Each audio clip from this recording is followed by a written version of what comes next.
penyakit kuning, demam kuning. Alhamdulillah kat situ saya terpegun dengan guru saya, Syekh Yusof, ya. Tiap-tiap hari 20 juzuk dia baca. Dia akan baca daripada pagi sampai ke petang 20 juzuk. 20 juzuk, 20 juzuk, 20 juzuk. Ini wali Allah semua. Sembang. Kita duduk sembang dengan dia. Dia bersembang dengan kita. Tapi dalam masa yang sama dia duduk baca Quran. Dia memang macam mana mulut dia komit aja baca Quran. Mulut dia memang ni amalan harian dia sampai dah dia mati. Itu Syekh Yusof, saya sayang sangat kat dia. Beberapa lama di situ, setahun saya dapat hafal mungkin dalam sekitar 20 juzuk situ. Jadi lepas tu saya pindah ke Faisalabad di pertengahan di Central Pakistan. Di situ saya belajar, di mana ramai budak-budak Malaysia di situ, lebih kurang 20-30 orang.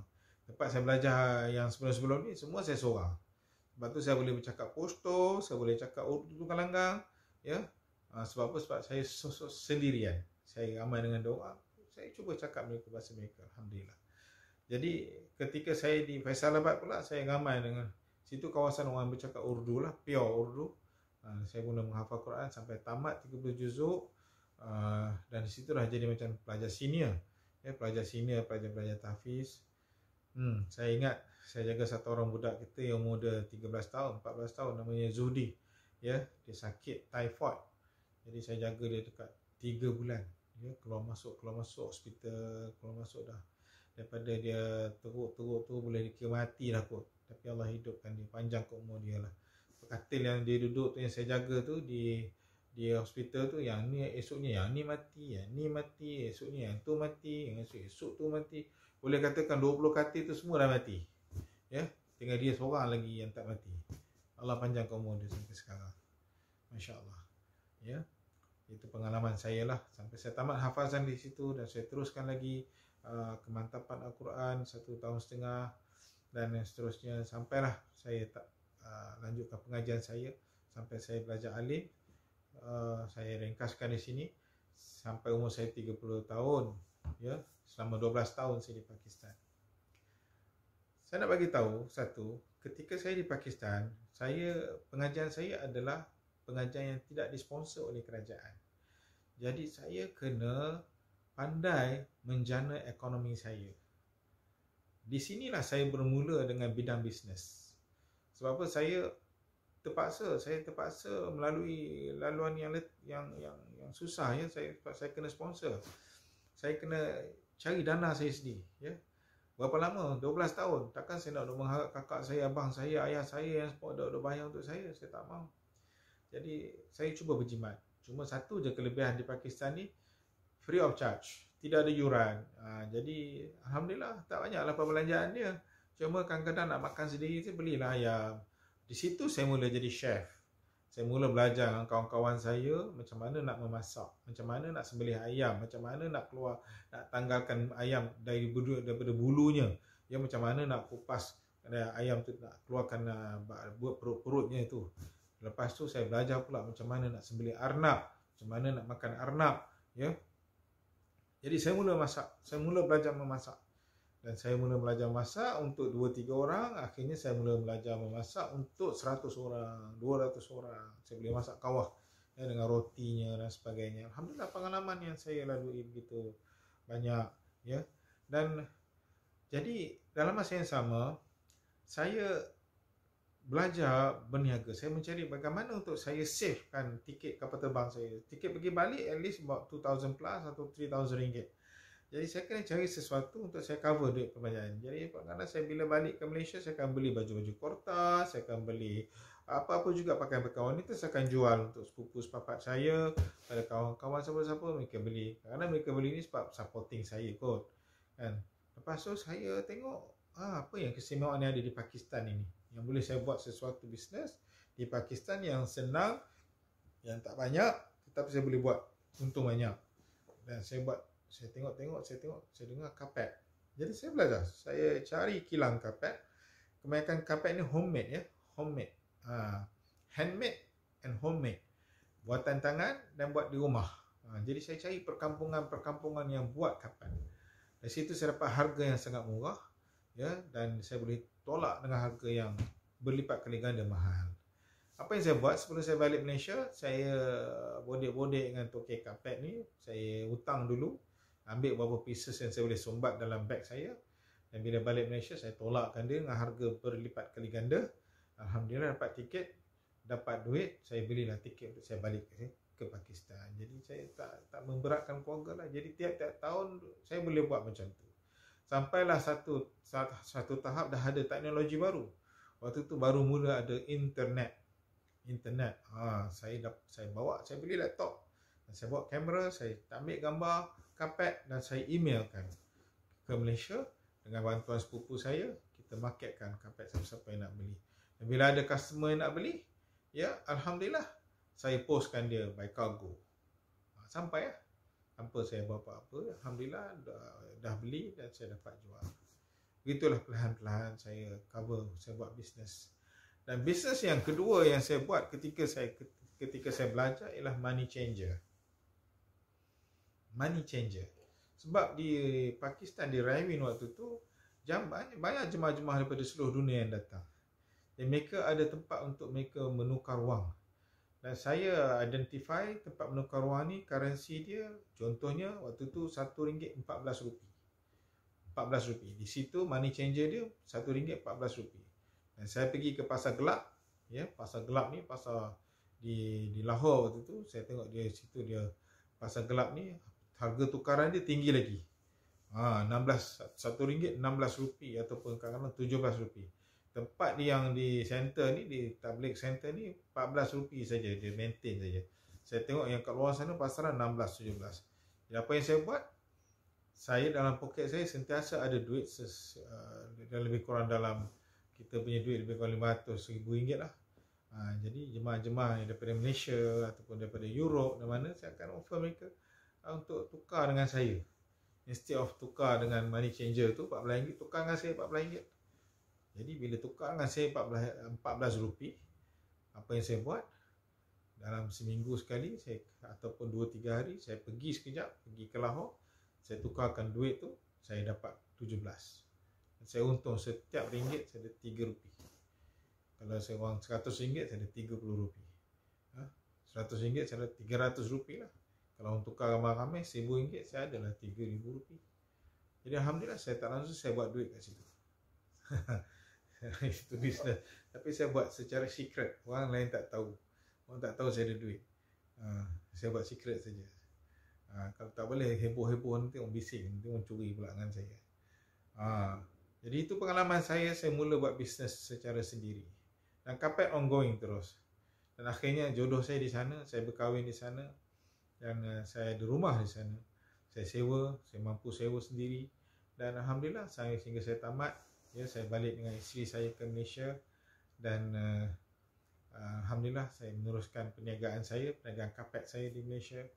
Dan saya mula trading, ya, kapet. Kapet ni bisnes yang kena banyak PR, yang kena banyak bersembang, kena bercakap dengan customer, kena bagi tahu value, ya. Kapet ni orang tahu value baru orang beli. Kalau dia tak tahu value, dia takkan beli. Dia kena tahu value dah. Kita ceritalah berapa knot, ya, dalam per square inch ada berapa 100 knots. Kapet ni ada berapa knots, berapa tinggi dia dan sebagainya. So ini design apa, lukisan apa, corak apa dan sebagainya, materialnya apa, silk ke, wool ke, apa ke. Jadi customer sangat suka dengan saya punya PR dan mereka sanggup beli RM5,000 satu keping. Ada yang beli RM12,000, ada yang RM14,000. Dan saya pernah ada customer yang membeli dengan saya sebanyak RM120,000.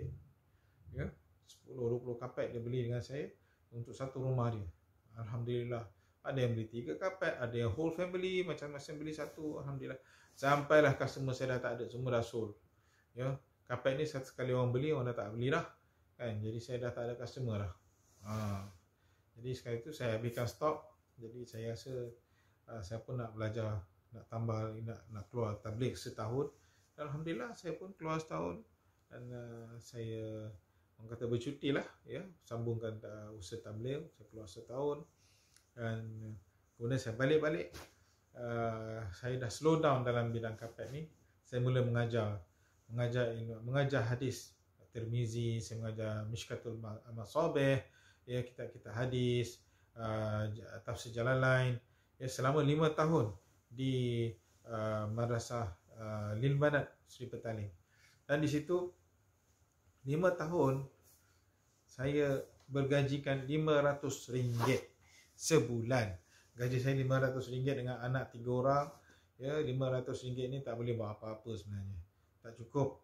Ya, tinggal di KL ni RM500 tak ada. Tetapi saya seawal pagi sebelum subuh saya bangun, mengajar tahfiz.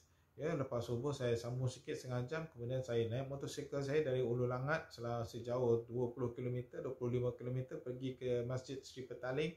Di belakang situ ada satu madrasah Lil Banat. Saya mengajar hadis di situ sampai 12 tengah hari. Habis itu zuhur saya buka kedai. Saya buka kedai di Times Square, ya, di Times Square Kuala Lumpur. Di situ saya buat jual minyak wangi. Alhamdulillah, bisnes saya ada jalan lasin, dan saya jual minyak gaharu, ya. Dan minyak gaharu ni saya explore seluruh Asia, seluruh Southeast Asia, Kamboja, Thailand, ya. Saya tengok mana-mana produknya saya pergi, dan di Indonesia juga, alhamdulillah. Dan saya meniaga minyak wangi, minyak gaharu, alhamdulillah. Dan sampailah pada tahun 2007. Ya, saya pernah buka kedai di Bukit Bintang, mana sales saya pernah mencecah 300,000 dalam masa 3 bulan. Ya, alhamdulillah. Jadi, dan itu usaha saya. Pernah saya bekerja dalam satu hari 4 kerja. 4 kerja. Sebelum subuh saya mengajar tahfiz, lepas subuh 7.45 saya mengajar alim, saya mengajar kitab. Lepas zuhur saya buka kedai sampai pukul 10 malam. 10 malam saya pergi pasar malam pula, uptown, sampai pukul 3 pagi. Ya, uptown. Saya buat marketing uptown. Saya buat satu uptown baru di Subang Jaya. Saya bantu kawan saya untuk dapatkan 200 peniaga. Alhamdulillah, saya pergi ke seluruh uptown seluruh KL. Ya, Danau Kotanya, Cerasnya, mana-mana saya pergi. Dan alhamdulillah saya dapat tarik lebih kurang 100 orang peniaga-peniaga untuk membuka kedai mereka di uptown Subang Jaya. Dan alhamdulillah lepas tu saya selesai misi saya teruskan apa yang saya buat. Dan sampai satu masa saya berazam untuk keluar tabligh selama 4 bulan. Ya, di Europe saya telah pergi pada tahun 2007. Awal tahun 2007 saya telah pergi ke UK sebulan di sana, kemudian 2 bulan di Greece dan juga Italy, dan juga kemudian setengah bulan di UAE, Sharjah, dan kemudian balik, ya, selama 4 bulan. Di situ lepas balik 4 bulan tu saya telah menukar usaha saya, iaitu untuk membuka Akademi Darul Hufaz, sekolah tahfiz saya sendiri. Ya, di situlah saya mula belajar macam mana untuk mentadbir madrasah. Pada tahun 2008, awal tahun, saya telah buka madrasah. Saya sendiri seorang guru dan seorang anak murid, dan alhamdulillah sehingga kini 2008-2020, ya, saya sudah ada beberapa cawangan. Saya pernah buka banyak cawangan tapi saya tutup balik kerana tak boleh nak kontrol semua. Saya tengok yang mana boleh jalan, yang tak boleh jalan. Gombak antara cawangan yang lama, Sungai Buloh antara cawangan yang lama, dan Johor Bahru. Ya, ini masih kekal hingga sekarang. Di Johor Bahru saya ada 300 orang pelajar, di Sungai Buloh ada 30-40 orang pelajar, di Gombak saya ada 200-150 orang pelajar begitu. Dan di Darul Hufaz HQ saya di Putra Kajang ini, saya ada lebih kurang 100 hingga 200 orang pelajar. Dan alhamdulillah selama 2007 sehingga tahun 2020 ni, berapa tahun ni? 13-14 tahun. Alhamdulillah, ya, terus berjalan sehingga hari ini. Jadi banyak cerita manis dan cerita pahit, ujian dan sebagainya yang telah dilalui. Tetapi ini membentuk saya untuk terus belajar dan belajar. Dan dalam masa yang sama juga sekarang, saya juga adalah seorang ahli majlis Persatuan Tahfiz Malaysia. Kami adalah angkatan penaung pada madrasah tahfiz di seluruh Malaysia. Dan saya juga adalah pengasas Akademi Darul Hufaz ini, juga sebagai peniaga kepada syarikat Darul Hufaz Agro yang membuat perusahaan pertanian dan perladangan, dan juga saya ada kedai runcit, dan saya namakan kedai makan saya KJFC Kampung Fried Chicken sekarang.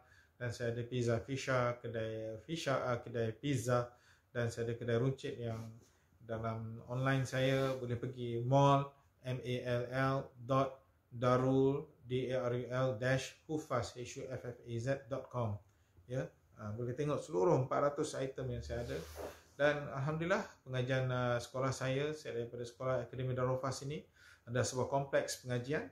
Kita ada taska, ada tadika, ada primary, tahfiz dan akademik, kita ada secondary, tahfiz dan akademik, kita ada Cambridge courses, kita ada STPM tahfiz. Jadi alhamdulillah berjalan dengan baik. Ujian turun naik, untung rugi, ya, terutama sekarang Covid ni, sekolah diarah tutup 10 bulan. Jadi saya mengalami kerugian yang sangat besar, ya, tapi itulah lumrah, ya. Itulah lumrah, insya-Allah setakat ini masih lagi boleh berjalan.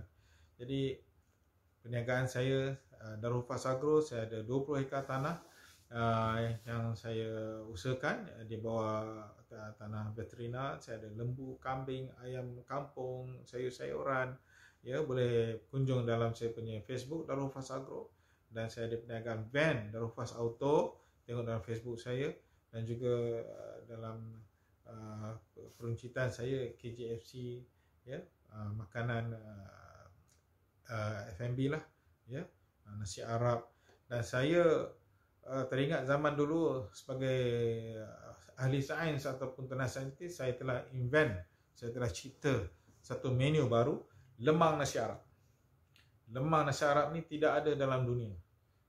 Lemang saja ada, tapi lemang nasi Arab tak pernah berlaku dalam dunia ni. Lemang nasi Arab yang saya ciptakan ini, yang mana saya kukuskan nasi Arab tu dalam lemang, dalam buluh lemang yang disalut dengan daun pisang. Dalam tu ada kambing. Kena cuba, memang sedap. Dan saya ada juga kari kaki kambing, ya. Boleh datang di Kampung Fried Chicken Putra Kajang. Jadi adik-adik, alhamdulillah inilah lebih kurang yang saya usahakan. Dan secara tak sedar-sedar daripada tahun 2000 saya berkahwin, ya, alhamdulillah saya dah ada 9 orang anak, ya, 9 orang anak. Yang besarnya 18 tahun, yang kecilnya baru 3 tahun. Ya, alhamdulillah keluarga yang sangat bahagia, yang gembira. Dan saya ini tak pernah sampai ke Amerika. Saya tak pernah sampai ke Amerika, tetapi alhamdulillah tiap-tiap malam tidur dengan orang Amerika. Orang rumah saya orang Amerika, tapi mukanya Melayu. Sebab apa? Sebab beranak di Amerika, ada kerakyatan Amerika. Jadi anak-anak saya semuanya American. Gitulah lebih kurang. Jadi alhamdulillah, kalau apa-apa tergerak hati nak tahu lebih lanjut, boleh hubungi saya 019 311 9991. 019 311 9991. Jadi insya-Allah saya harap inilah sedikit usaha, ya, usahalah. Kita tak tahu sebenarnya, kita nak kata apa pun, kehidupan kita ni sementara, satu hari kita akan mati. Kita lalu dengan laluan yang terbaik, yang sebaik mungkin, yang paling Allah suka. Kita tak tahu di mana posisi kita yang paling Allah suka. Kita buatlah sesuatu yang paling Allah suka. Ya Allah, pilihlah aku untuk buat sesuatu yang paling kau suka. Apa juga jurusan, apa juga career, apa juga pekerjaan. Ya, kalau kita menjadi seorang jutawan pun, kalau Allah tak suka dengan kita, tak guna juga. Kalau kita orang miskin pun, kalau Allah tak suka dengan kita, tak guna juga. Jadi dalam kehidupan kita, setiap saat, setiap detik, kita cari sesuatu, kita buat sesuatu yang membuatkan Allah suka dengan kita, yang membuatkan Allah pilih kita untuk buat sesuatu yang paling Allah suka. Jadi kita pilih dan kita doa pada Allah, pilihlah aku ya Allah untuk sentiasa berada di sisimu, untuk sentiasa melakukan sesuatu yang paling kau suka. Jadi begitulah, saya rasa masanya cukup. Saya pun banyak kekurangan yang saya cakap, saya pun tak tahu. Saya cuba yang terbaik. Jadi kalau nak cuba laluan saya ni, laluan yang pelik, ya, laluan yang jauh daripada orang lain. Tetapi alhamdulillah, walaupun laluan saya ni laluan yang luar biasa, laluan yang pelik, saya mampu memiliki sebuah kereta Mercedes 350, dan saya mampu ada kereta Starex, saya mampu beli rumah sendiri. Jadi saya bersyukurlah, alhamdulillah. Ya, saya mampu ada madrasah, saya mampu ada staff saya 40 orang. Ya, saya bersyukur pada Allah SWT. Dan ujian tu ada sentiasa, tetapi Allah pilih saya untuk buat sesuatu, peluang untuk saya melakukan kebaikan. Jadi saya bersyukur sangat pada Allah, dan saya mohon maaf sekiranya pada siapa-siapa yang mendengar ucapan saya ini, video saya ini, yang mungkin ada sebarang kekurangan, ya, seorang yang menyentuh hati ataupun tak bagus, saya minta maaf banyak-banyak, ya. Dan sebenarnya saya ada satu impian yang sangat besar dalam hidup saya, yang untuk menjadi seperti mana guru yang saya sangat cinta, iaitu Syekh Yusof, yang mana mulut saya ini boleh sentiasa berkumat-kamit dengan Al-Quran. 20 juzuk setiap hari saya boleh baca daripada awal sehingga akhir. Itu cita-cita yang saya masih belum capai, dan saya harap saya dapat amalkannya sebelum saya meninggal dunia, ya. Supaya saya dapat menghayati Al-Quran. Dengan sebab itu, sebab daripada dulu lagi, daripada saya kecil lagi, saya sudah menghafaz Al-Quran, surah Yasin, surah Sajdah, Al-Mulk, Ad-Dukhan, sehingga saya hafaz Al-Quran keseluruhannya. Jadi mengapa saya tidak ada masa untuk Al-Quran? Jadi saya perlu bagi masa untuk Al-Quran. Itulah cita-cita saya, untuk menjadi seorang hafiz Al-Quran, kehidupan saya dengan Al-Quran. Dan saya bersyukur Allah kurniakan saya isteri yang hafizah, Allah kurniakan saya anak-anak yang hafaz Al-Quran. Anak sulung saya telah hafiz 30 juzuk, ya. Anak saya yang kedua sedang menghafaz 20 juzuk, yang ketiganya berbelasan juzuk. Dan Alhamdulillah, saya bersyukur pada Allah SWT. Semoga Allah Ta'ala pilih saya, menjadikan keturunan saya keturunan yang hafaz Al-Quran, ya. Dan insyaAllah bergembira di akhirat nanti. Jalan masih jauh, usahakanlah, ya. Usahakanlah. Jadi saya akhiri kalam saya dengan tasbih kifarah, subhanallah bihamdihi, subhanakallah bihamdik, asyhadu an la ilaha illa anta, astaghfiruka wa atubu ilaik. Assalamualaikum warahmatullahi taala wabarakatuh.